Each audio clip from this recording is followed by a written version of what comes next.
Welcome to CNBC TV18's Election Exchange. I'm Parikshit Luthra. The BJP-led Mahayuti is cruising along in Maharashtra, having crossed the 200 mark in the 288-seat assembly. In Jharkhand, trends suggest that Hemant Soren-led India alliance is all set to retain the state. In the Lok Sabha by-polls, Priyanka Gandhi continues to maintain a healthy lead over her CPI rival in Wayanad. While the BJP is leading in Nanded, the assembly by-polls, meanwhile, are a mixed picture so far.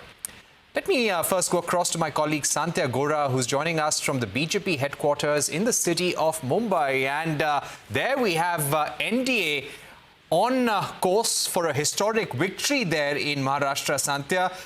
Clearly, the RSS-BJP combined has to be credited for that. We didn't see the RSS too much in action during the Lok Sabha polls, but it seems that the outfit has managed to close the gaps this time around. And how? Absolutely, Parikshit, and it's so much more than that. But while you talk about that, let me show you what's happening here. I'm at the BJP headquarters, and the decorations have started. The preparations are underway, and soon, actually, it's a matter of few minutes, I guess. Seat distribution, and the celebrations will properly begin. Now, talking about the RSS role. Listen, first of all, this victory of BJP is unprecedented. This is the best BJP has done in Maharashtra so far in the history of the state. It was in 2014 when there was a Modi factor, Modi wave, Modi magic. Even then, in 2014 assembly elections, BJP got only 122 seats.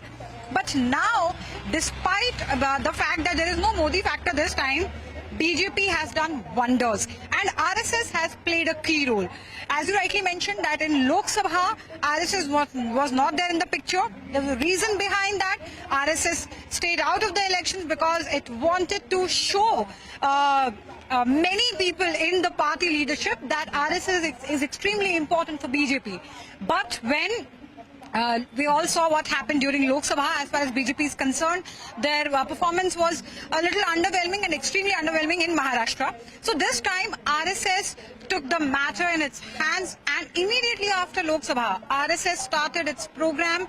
They named, and on multiple fronts. First of all, they launched multiple rallies and campaigns and programs, and they named that particular program Constitution Awareness, Samvidhan Jagran. This was to counter Congress's narrative that BJP is going to change the constitution if voted to power with a very strong mandate. That clearly worked because that helped RSS and BJP to get Dalit who are from Hindu Dalits in their favor, and we can see the magic here. RSS is, because much more than BJP's cadre, it was RSS workers who were there on the ground campaigning aggressively, not just for BJP leaders, but for all the allies of Mahayuti alliance. So RSS played a key role. Second, RSS also, consolidated the Hindutva votes, because RSS was not there in the picture during Lok Sabha. The Hindutva factor in Maharashtra didn't really work, and we all know that the Hindutva factor works in the favor of Saffron Alliance. In this case, that is BJP and Eknath Shinde, not so much Ajit Pawar, because Ajit Pawar stems from NCP and that their secular ideology. So RSS took care of that. RSS also helped in the candidate selection, which is something which RSS always does. Only in 2024 Lok Sabha elections it did not do that. So we saw the results. So RSS played a key role in every aspect and every phase of this election, and the results we can see. Parikshit. Right. Thank you so much, Santya. So lots of excitement behind you. Sweet distribution set to begin, and very soon we will possibly see the big leaders from the BJP arriving at the BJP headquarters there. So lots of activity there in Mumbai. Advantage NDA. Let's go across to BJP spokesperson Gopal Krishna Agarwal, who's joining us. We're also joined by Congress spokesperson Saral Patel, Business Standards A.K. Bhattacharya, political analyst Sajjan Kumar joining me in our Noida studios.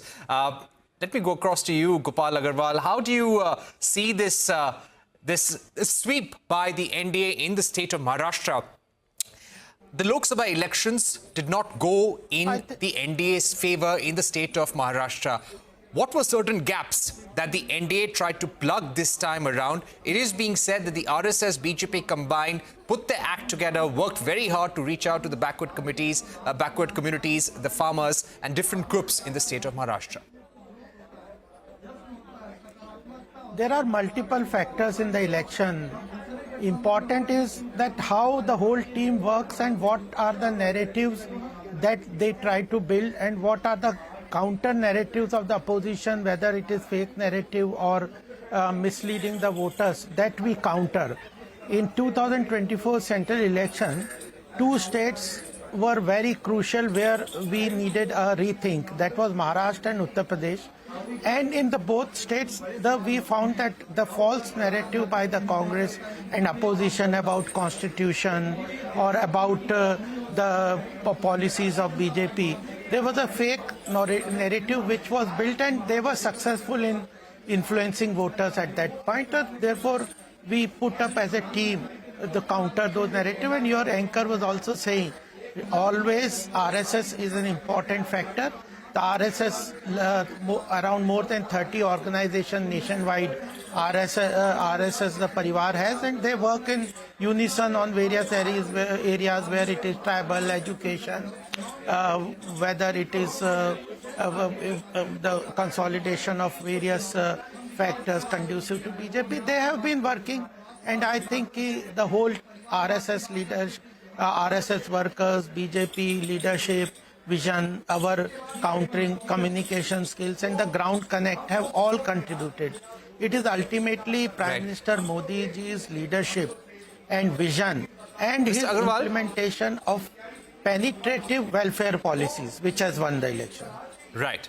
I think the Ladki Behan Yojana was also a very important factor in the election. Let me also go across to the Congress spokesperson who's joining us, Saral Patel. Saral Patel, how do you see these results coming out of the state of Maharashtra?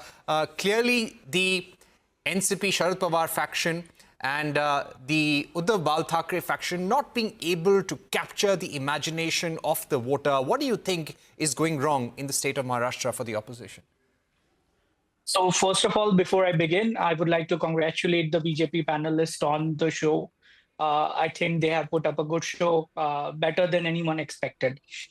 With that said, I would like to draw the attention to what your colleague from Mumbai was saying, and also what BJP spokesperson was saying, that RSS is the factor. So this is something which we did not hear throughout 2014 or 2019 2 terms of Mr. Modi.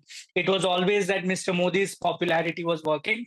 So both of them have accepted that Mr. Modi's popularity is waning. That is why now they are relying on the RSS factor, number one. Number two, obviously the allies, our allies and Congress party, we have not performed as per our expectations, so we will introspect. But with that said, we saw the kind of misuse of every institution, every agency possible in Maharashtra. The way income tax, IT department, ED and all were weaponized. There is a record of Mr. Chhagan Bhujbal saying on record that, I joined BJP alliance because otherwise I would have been Saral Patel, I'll request you to hold on for a moment. We're getting Eknath Shinde, the Maharashtra Chief Minister's soundbite right now. Let's listen in. आमची आणखी जबाबदारी वाढली आहे आणि म्हणून जनतेला त्रिवार वंदन करतो आणि माझ्या सर्व कार्यकर्त्यांना देखील महायुतीच्या मनापासून धन्यवाद देतो. महायुतीचे सर्व कार्यकर्ते मनापासून काम करत होते आणि म्हणूनच हा विजय एवढा मोठा विजय मिळतोय. मी माझ्या ठाणे मतदारसंघातल्या कोपरी पाचपकाडी मतदारसंघातले देखील मतदारांना धन्यवाद देतो की खूप मोठ्या लीडने मार्जिनने त्यांनी मला विजयी करण्याचं काम करतायत आणि त्यामुळे मी पुन्हा एकदा सगळ्यांना मनापासून खूप खूप शुभेच्छा. मनापासून सगळ्यांचं सर्व मतदारांचं मनापासून अभिनंदन. आज मैं महाराष्ट्र के तमाम मतदाताओं को बहुत बहुत धन्यवाद देता हूँ, उनका अभिनंदन करता हूँ, क्योंकि ये विक्ट्री जो है ये लैंडस्लाइड विक्ट्री है. ये मैंने कहा था कि महायुति को थंपिंग मेजॉरिटी मिलेगी और इसीलिए मैं तमाम मतदाता जो है, मेरी लाडली बहनाओं को मैं धन्यवाद देता हूँ, लाडले किसानों को मैं धन्यवाद देता हूँ, और लाडले हमारे भाई हैं, लाडले सीनियर सिटीजन हैं, सभी वर्ग जो है, सभी वर्ग को मैं धन्यवाद देता हूँ कि उन्होंने ऐसी विजयश्री प्राप्त कर दी है कि न भूतो न भविष्य तो ऐसी विक्ट्री जो इस बार मिली है, जो 2-2.5 साल हमारी महायुति ने काम किया है। ये महायुति ने जो काम किया है, उसके काम के ऊपर ये जनता ने शिक्कामोर्तब किया है, काम को तवज्जो दिया है, प्राथमिकता दी है, और इसीलिए महायुति को इतनी बड़ी जीत हासिल हुई है। इसलिए मैं महायुति के पूरे महाराष्ट्र की जनता को तो धन्यवाद देता ही हूँ, उनका स्वागत करता हूँ, लेकिन महायुति के सभी कार्यकर्ताओं को भी धन्यवाद देता हूँ। उन्होंने जो काम किया है, बहुत ही बढ़िया काम किया है, और इस चुनाव में हमारे महायुति को जिताया है, इसलिए मैं बहुत बहुत उनका आभारी हूँ।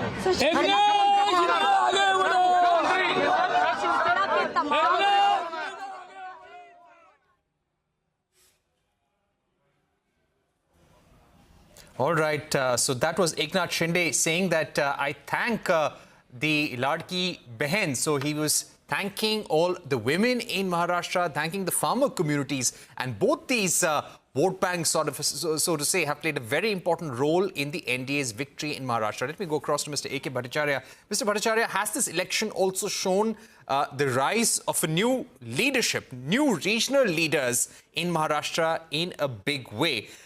Eknath Shinde, Devendra Fadnavis, Ajit Pawar.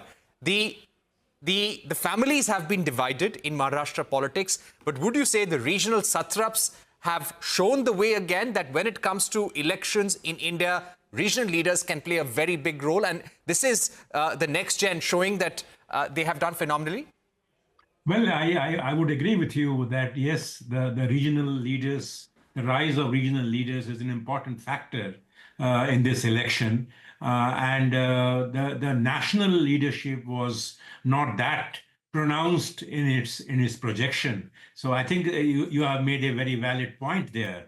But I think this election, not just in Maharashtra, but also in Jharkhand, underline once again the important role that welfareism plays in electoral politics. Earlier, we used to think that welfareism is an important tool in electoral politics, but now it seems that it has become a critical tool in electoral politics.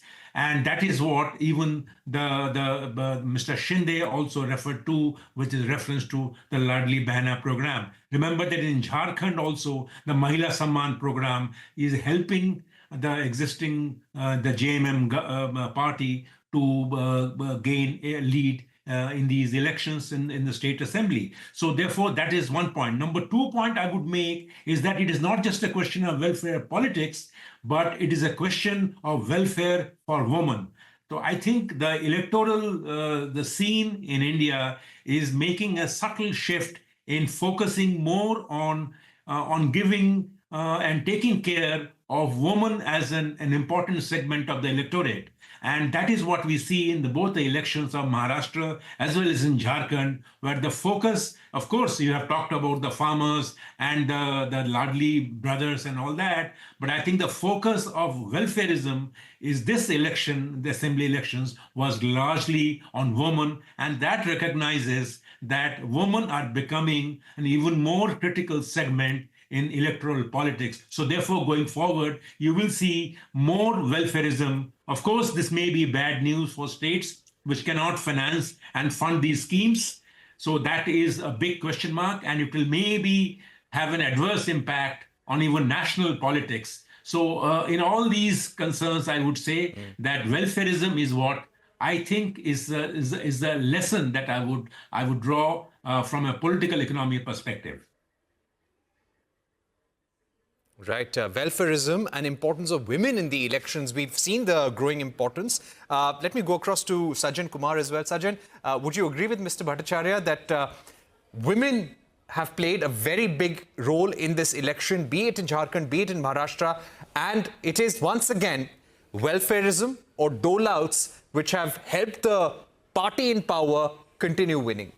Yeah, precisely. I do agree. And the sentiment was very much visible on the ground. Only the extent of that support from the women is now coming to be a bit more surprising. The degree is new, but we did see the resonance of the Ladki Bahin Yojana scheme among the women. Even in the household, we could see some sort of a tension happening between the male household persons and the women. Not only did that, also see all the narratives which were supposed to go against the BJP, like rural distress, agrarian sort of a complaint coming because soybean and cotton crops, the yield was less and the prices were not satisfactory. But at the household level, between two festivals, Raksha Bandhan and Deepavali, on an average 20 to 30,000 of the cash through popular scheme reached out to the family, and therefore women became the anchor because they were the prime beneficiary. But not only this, Maharashtra, in Jharkhand also, before that we have seen that in Madhya Pradesh also, in Nitish Kumar case, in Bihar also. So women are emerging as one sort of so there are perspective about whether the cash dole-outs is a positive thing or is it some sort of fiscally not very thing. But women have emerged as a constituency of one thing. But besides that, what is more important in Maharashtra is the emergence of a new generational electorates. So the landscape has changed. See, I mean, the sympathy factor and everything is more resonating among the elderly generation who saw their journey along with Sharad Pawar or Balasaheb Thackeray, but among the new generation. See, it is the Eknath Shinde, it is the, on account of the strike rate, even the Ajit Pawar, who was considered to be the weakest link among the Mahayuti. So it is also showing that a new generational leadership is not going into the old mold of a sympathy factor that remains with the elderly generation. So women and the new generation across the landscape are making up their more mind, and they are assessing the local and the schemes of the government, and accordingly we see, be it Jharkhand or be it Maharashtra, the popular schemes and the appeal of the leadership is having a direct impact in terms of the rewards that the parties are getting. Mr. Bhattacharya, one more question before we go back to our political guests. It was being said that in a way Maharashtra election will be a litmus test for the NDA and the Prime Minister after Haryana, to say whether they will be very strong politically in the country. It will set the direction for their policy making. Do you expect the NDA to now get bolder with policy making at a national level after the victory in Maharashtra? Yes, I couldn't agree with you more there. I think the BJP will become more assertive and aggressive, and also it will reflect in the kind of budget that we'll see in 2 months from now. It will also reflect in many other economic policies. And I have a feeling that even at the national level, economic policies will probably draw the lessons that electoral politics have seen in these state elections. There is one side effect I would draw your attention to, which is BJP is becoming a little assertive and aggressive in a state like Maharashtra, may probably lead to some instability of sorts because of the leadership issues. And also remember that in Maharashtra, the Maharashtra, that Asmita is a big issue. The Marathi Asmita is a big issue. And BJP, of course, it has won record number of seats this time, is going to win record number of seats. But on the leadership issue, if the BJP leadership at the national level do not recognize the local aspirations, the aspirations of the younger leaders of the party, of the other constituents, my sense is that this grand victory of the BJP may create some stability issues for the new government. Right. So that's a straight question to Gopal Agarwal. Gopal Agarwal, clearly there will be a clamour within the BJP and also from the Devendra Fadnavis camp to make him the Chief Minister of Maharashtra. Will that be all right with the Eknath Shinde camp? Is the BJP going to demand that, considering that the BJP is winning more than 120 seats on its own? Or would you be all right with Eknath Shinde continuing for the stability of the larger alliance? Our Home Minister had clearly said before the election that post-election all the three parties and their leaders will sit and decide about who will be the Chief Minister. So it is not that decided that who will be the Chief Minister, that is one point. And we have to also understand that BJP has understood very well about the politics of Gathbandhan, where you take care of all, even your junior partners also. That's very important. We have seen it in earlier in Maharashtra itself. So I don't think it is a decided factor at yet who will be the chief minister. It will be a joint decision of everybody. We are very happy that under the leadership of Devendra Fadnavis, BJP has done so wonderfully better than in the earlier election in 2024 central election. But when you see election, it is now very complex. No one single factor can influence an election. As I had said earlier, that it is not only RSS, it is the leadership of Modi ji, the vision, the welfare schemes, their targeted delivery, our local leaders like Vinod Tawde ji, even Devendra Fadnavis ji, or Bhupendra Yadav ji, Amit Shah ji, Nitin Gadkari ji, all people have efficiently and effectively and worked and communicated with people. So you cannot attribute one aspect of reason to the better performance. You're saying it's not one aspect. aspect, of course. Consolidated effort. And also, Mr. Agarwal, Ladli Behna is an I think important everyone would factor. agree. And I'll put that question to... Yes. Let me go across to Saril Patel. Saril Patel, one thing you'd probably agree with all of us is that this was a very hyper-local election that we saw in Maharashtra. A lot of regional leaders from place to place. If you go in Maharashtra, the issues were different. There were leaders who were stronger in different pockets. So it needed a very seat-by-seat, region-by-region strategy to fight this election. Be it in Maharashtra, be it in Jharkhand. Jharkhand, the opposition is winning right now. It is the JMM Congress RJD alliance which is winning. But there the JMM seems to be doing the heavy lifting. Where do you think the Congress needs to get its act together? And if you had to look at common cues that you pick up from both Jharkhand and Maharashtra, what would they be as far as the trajectory of Indian politics goes, and what's really the winning formula? Archit, before I answer your question, I would just like to point out it's quite funny that my co-panelist from BJP specifically mentioned the efficiency of Mr. Vinod Tawde. We saw that efficiency live on your camera, on your channels, how he was caught distributing money just a day before elections. So it's quite funny that BJP is very brazen about misusing and weaponizing these agencies and all the malpractices that one can think of, number one. Number two, in Jharkhand, yes, we are a junior partner. We contested in an alliance with JMM, and JMM contested on more number of the seat. If you look at our strike rate, it's better than last time. And I'm sure that as the day progresses, we'll end up surpassing the number that we are currently hovering over. And I'm confident that we'll do much better than our tally last time, which is already visible in Jharkhand. And when you contest in alliance, it's not one party doing the heavy lifting, it's the entire alliance that works together. So as much as the credit goes to JMM in Jharkhand, that much of the credit also goes to the Congress in Jharkhand. About the common cues, I think, if you look at the Haryana election, this Maharashtra elections, the common cue that I would see is that it has helped BJP by keeping Mr. Modi away and making election more localized. So it somewhere shows that Mr. Modi's popularity, Prime Minister Modi's popularity is dipping. BJP is realizing that, and they are pressing their other wings and other RSS and other leaders into action and making them more prominent. So these are the cues that I take away from these elections.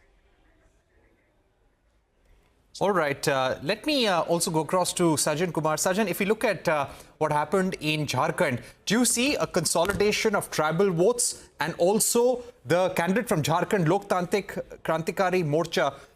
There is a feeling within the BJP that that candidate cut into the votes of the BJP.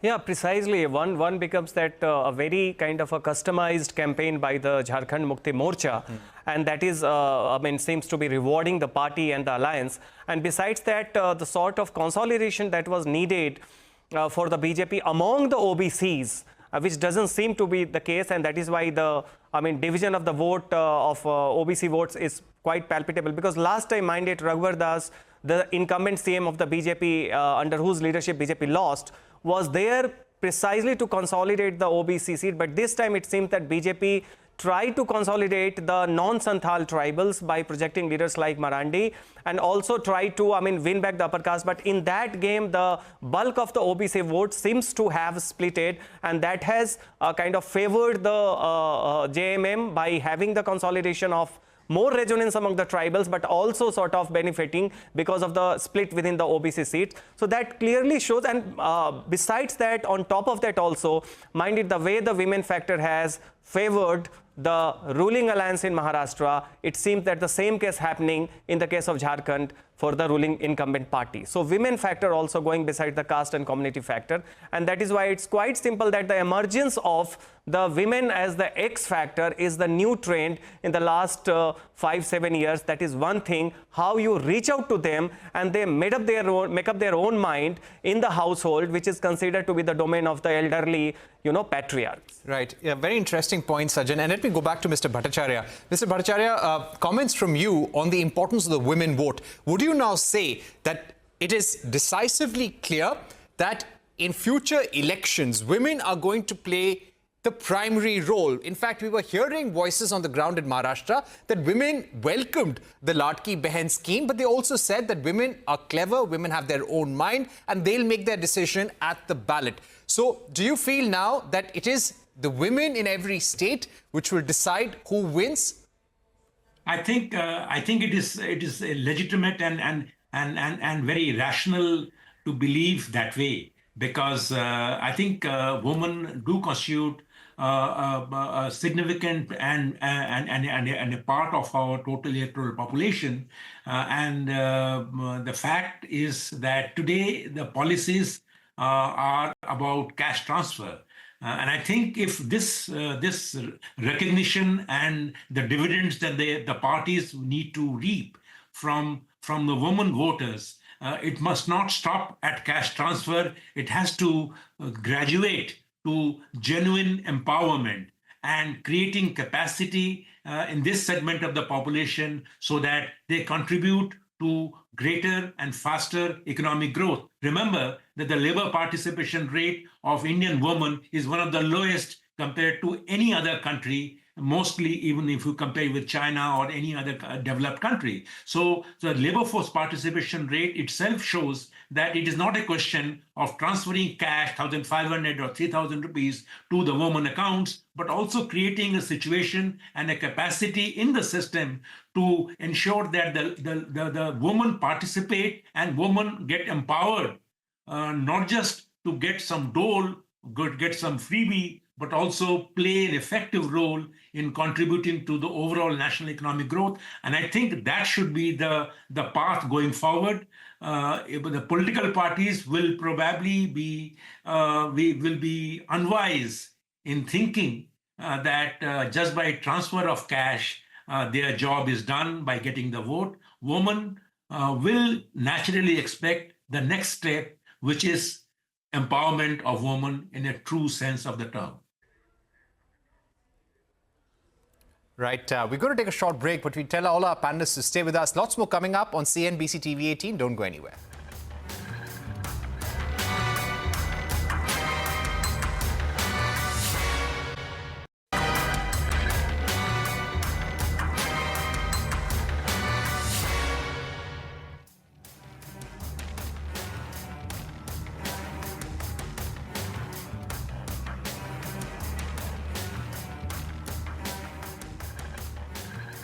Welcome back to our special coverage of the Maharashtra and Jharkhand election results. And we are seeing the NDA on course for a historic victory in the state of Maharashtra. And in Jharkhand, it is the opposition alliance led by the Jharkhand Mukti Morcha, the Congress, the RJD, which is in the lead. Just a word about the by-polls which are on. We are seeing 48 seats across 48 states go to polls in the assembly. There are 16 seats which are being won by the BJP as far as early leads go, 9 by the Congress, 6 by the TMC, 3 by the Samajwadi Party. In the Lok Sabha election, we're seeing Priyanka Gandhi lead from Wayanad, and the Nanded seat, Lok Sabha seat, which goes to polls, there it is the BJP candidate who is winning. Let me go across to Saral Patel at this stage. Saral Patel, let's also talk about Priyanka Gandhi's campaign at this point. She seems to be winning by a record margin in Wayanad. This would be an encouraging victory for Congress supporters and Congress cadre across the state. Give us a sense of how you feel about Priyanka Gandhi's victory and also the national picture emerging for the Congress party. Well, we are all excited to see Priyanka Gandhi ji in the parliament. It's been a long wait for all the Congress leaders and workers. I certainly remember seeing her interview in 1999 when she was asked when she was campaigning for her mother's bypoll in Chikmagalur, that when will we see her in the parliament? And she had said it will be a long, long time before that happens. And so that long wait ends today. As we'll see her in the parliament in next session. So it's an encouraging sign. It is also, Kerala has rejected the politics of the BJP. The BJP tried very hard in Wayanad also, but they are trailing at number 3, I believe, in Wayanad. The national picture, of course, is of continuity. Whether it's in Jharkhand or Maharashtra, both the electorates have voted for the continuity. So it remains to be seen whether BJP will respect the mandate of people and continue with Mr. Eknath Shinde as the chief minister, or will they, betray the people's mandate by having a different chief minister? So that remains to be seen. Okay, let me go across to Mr. Sanjay Jog. Mr. Sanjay Jog, Lok Sabha will be interesting now. It will be both Rahul Gandhi and Priyanka Gandhi in Lok Sabha, along with Mallikarjun Kharge and all their key leaders. But it does give a boost to the BJP's morale also in the Lok Sabha. The parliament session begins from Monday. How do you think this election and the by-poll result will impact how the national parties behave in parliament now? Yeah, Parikshit, let me talk about particularly Maharashtra. During the Lok Sabha election, it was a kind of a poor and a dismal show of the BJP-led Mahayuti. They managed to win just 17 despite the loud claim of more than 40 of the 48 seats. And there, about 31 seats were backed by the India Bloc or Vikas Aghadi. Now, coming to the assembly elections, it was exactly just opposite. Look at the manner in which BJP-led Mahayuti has performed. 214 seats of the 288 seats they are currently leading. 3 important factors were, because this has definitely a moral booster at the national level as a state level. A, the Ladki Bahin Yojana and couple of such welfare and development schemes worth 1 lakh crore. And despite not bothered about fiscal deficit reaching to 2.30 lakh crore, despite not bothered about public debt increasing to about 8 lakh crore, they successfully had carried out this kind of a propaganda that the double engine government is a must for the welfare of all the sections and particularly women, because about 2.36 crore women had benefited because of a Ladki Bahin, and they have been given about 7,500 in last 5 months as the financial benefit. I think this has worked. Secondly, during the Lok Sabha election, the constitution change and the scrapping of this reservation played a major kind of a role, particularly in Vidarbha, which used to be the Congress's bastion, later taken over by the BJP since 2014. But it has no resonance, which was found with the voters in the current election. So that's a very important thing, because Prime Minister as well as Home Minister went on reiterating that we are here to save the Constitution. We have started the Constitution Day as a celebration. So, there is no meaning to this kind of a narrative. And the third very important thing, the manner in which RSS and its all affiliated organizations worked day and night, reaching out to a lack of polling booths in Maharashtra, has kind of come as a moral booster for the BJP to strengthen its organization up to the polling booth. Look at the manner in which, RSS assigned their own, karyakartas and the activists at the local level, and they made all the party cadres basically to devote full attention to bring the voters to the polling station. On the other hand, Joe, Mahavikas, had that's just absolutely true. lost. We had seen that problem in Lok Sabha. Absolutely. Yeah, in important point. Let me Mahavika- get in Mr. Bhattacharya once again.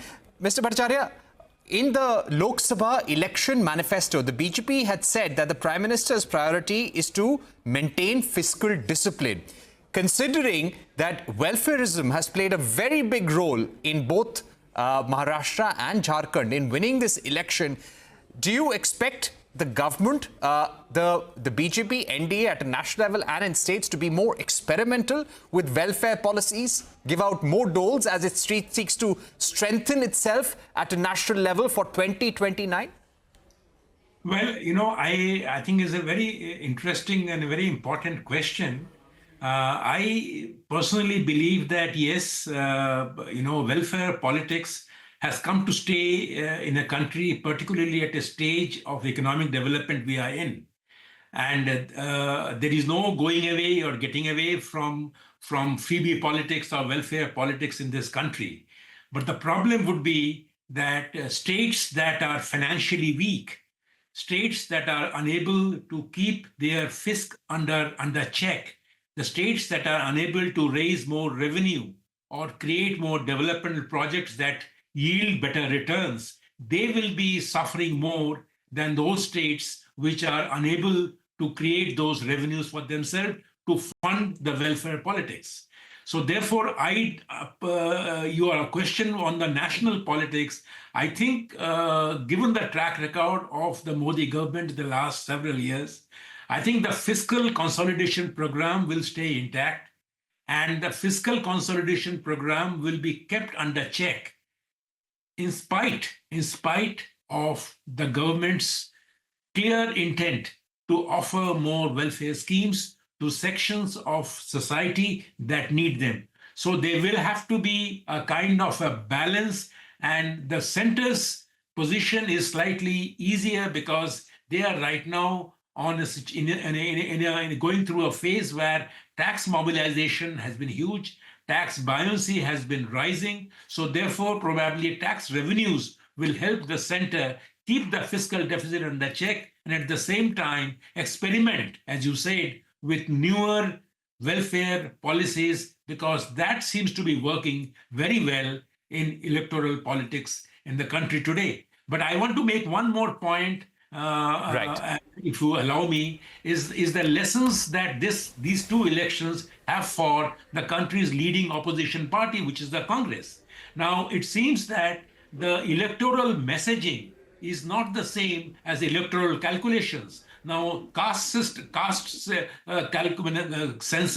and constitution may be good terms in terms of electoral calculations, but in electoral messaging, somehow the country has changed, the demographic profile has changed. Those messages don't work as much as development, jobs, and welfare schemes. So I think the Congress needs to go back to the drawing room and drawing board and actually revisit its own electoral strategies in light of the verdicts that they have received in both Maharashtra as well as in Jharkhand.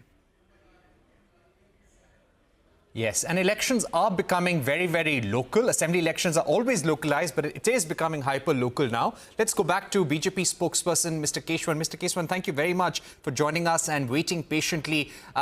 The big picture emerging right now, it seems to be the rise of regional leaders in states like Maharashtra and Jharkhand. Welfareism seems to have won the day. Also, very schemes which have been targeted towards women have somehow helped the NDA win in Maharashtra as well. What would you attribute this success to?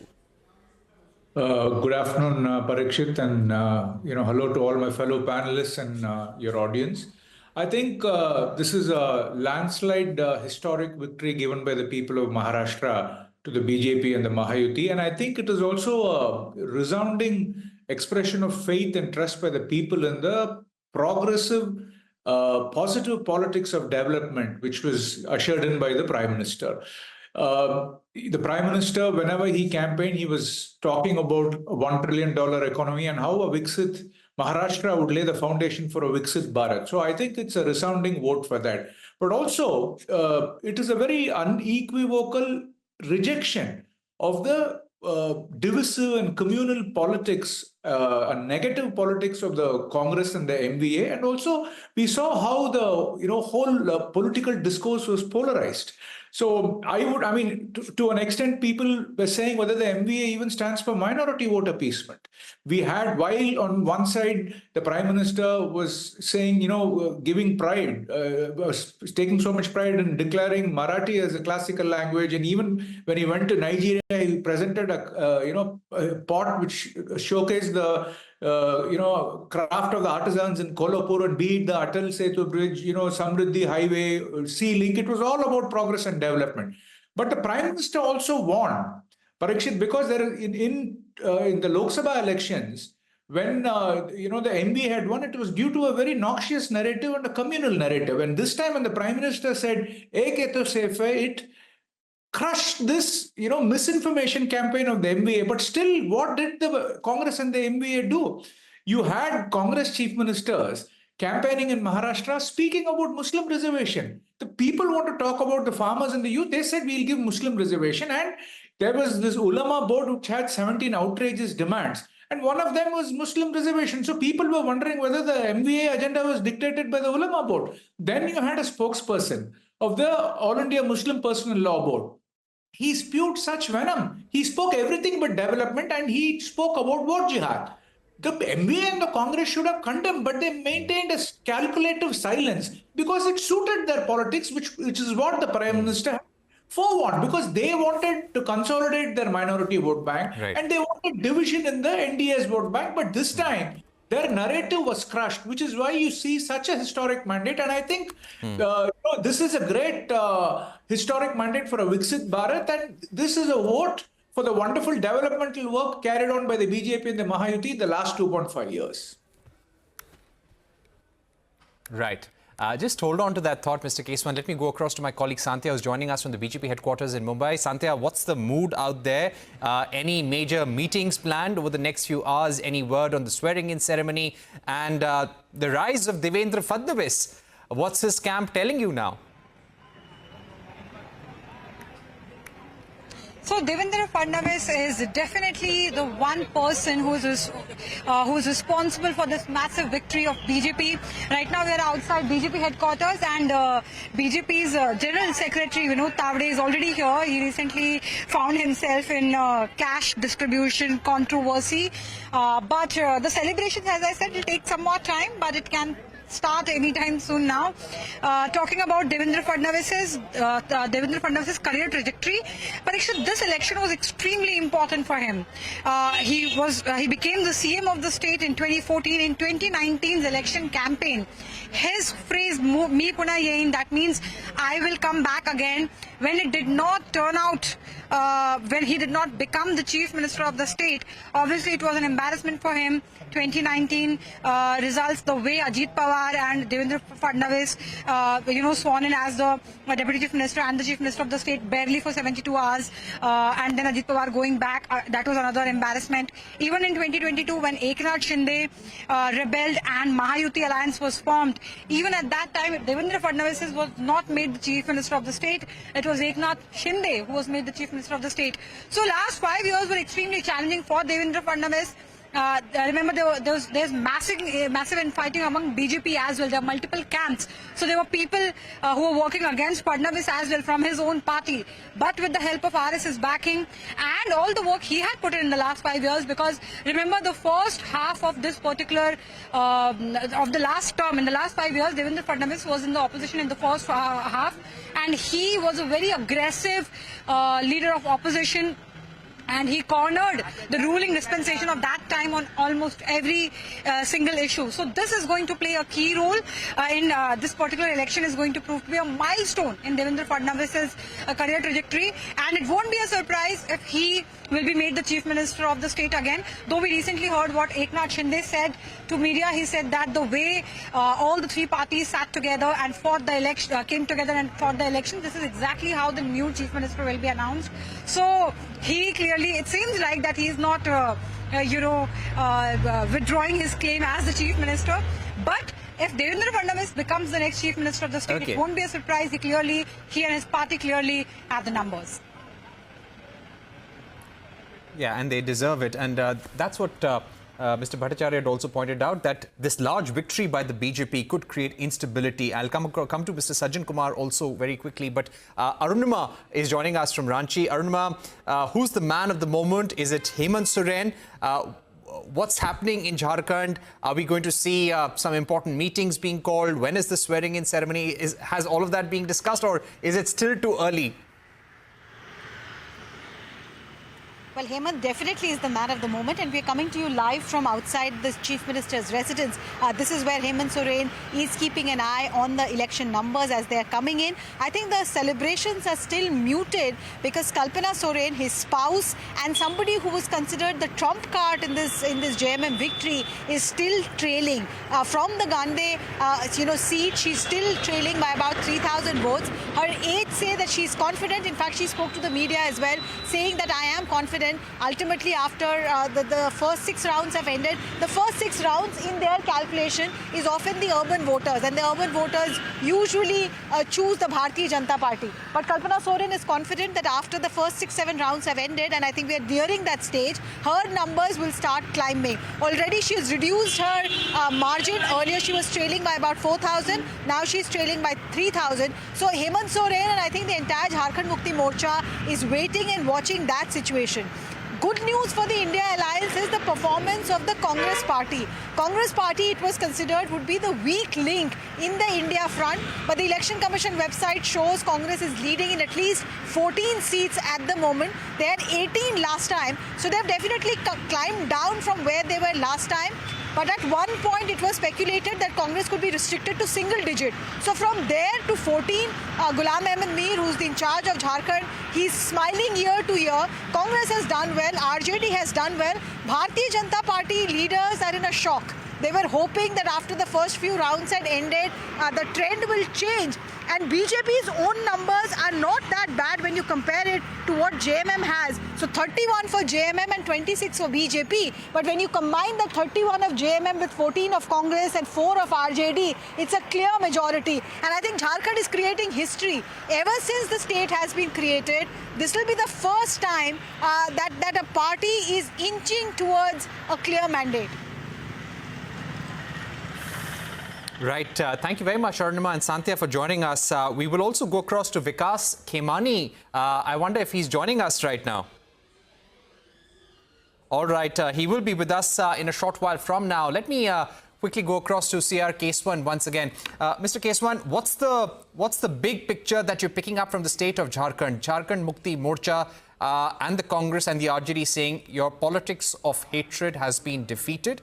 You tried to get us arrested. You use intelligence agencies, the ED, the CBI, all against us. But the people have shown affection with the JMM and they've brought them back to power. What does this show? While the trends definitely don't match expectations, I would still not close the page on this, because I've been looking at the Election Commission website, and even just a few minutes back, the BJP was the single largest party, and now it seems to have changed, because from whatever data we have, the difference in many seats is few hundred votes. So if the JMM Congress alliance falls short of a majority and the BJP emerges as the single largest party, we don't know. So I think we should wait till 233 to take a call on this, where a clear picture will emerge. As far as Jharkhand is concerned, see, this was one of the most corrupt governments, the JMM, Congress government.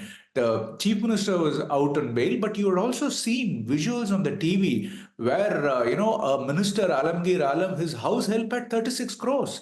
And, he was forced to resign. And then you had a Rajya Sabha member who owned a distillery in Odisha where they found 350 crores, and the counting machines, I think, of the departments, government departments couldn't, because of the heat, failed to work because it was 350 crores. So this was right there for the public to see. And also another serious issue was the Bangladeshi infiltration which happened.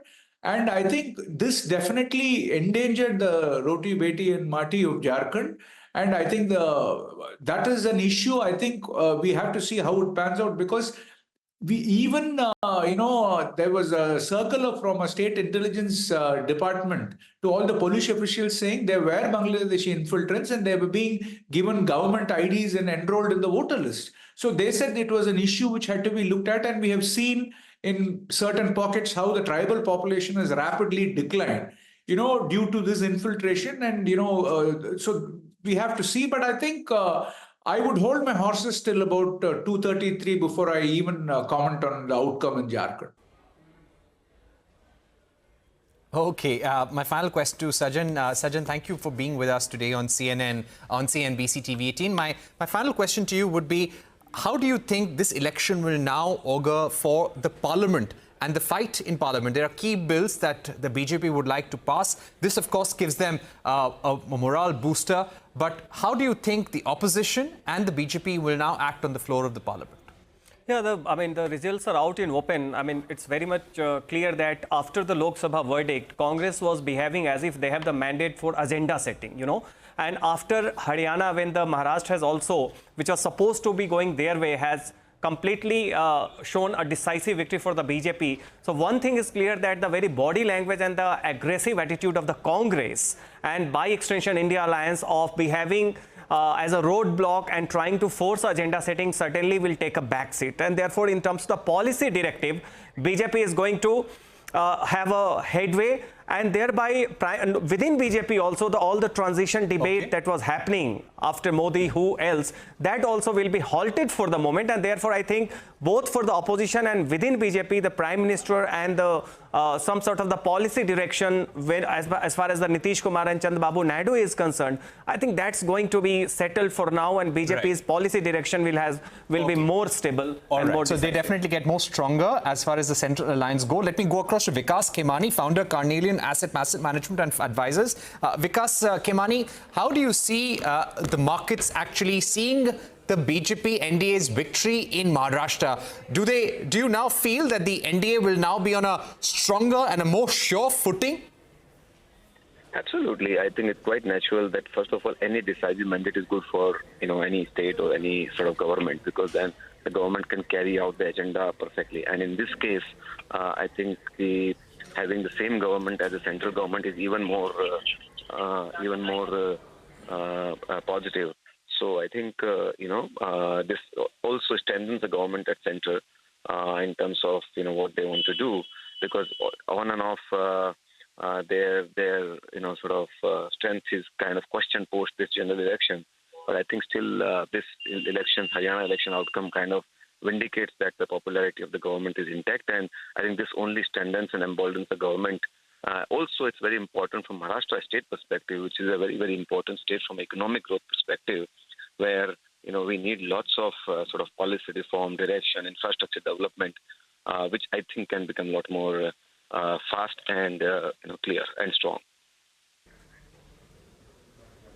All right, Vikas Khemani, thank you very much for joining us with that quick take. That's all the time we had on our election coverage. Thank you very much for tuning in, and keep watching CNBC TV18 and log on to our website cnbctv18.com for the fastest election updates.